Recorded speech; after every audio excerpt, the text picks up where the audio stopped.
Well, good morning, and thank you for joining us this morning in beautiful San Pedro for the module setting celebration at Beacon Landing. This is a model to follow throughout the city of Los Angeles, and we're proud to lead that effort.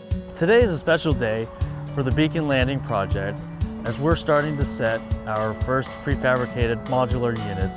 We've been working with Abode Communities and Factory OS with a lot of planning and coordination.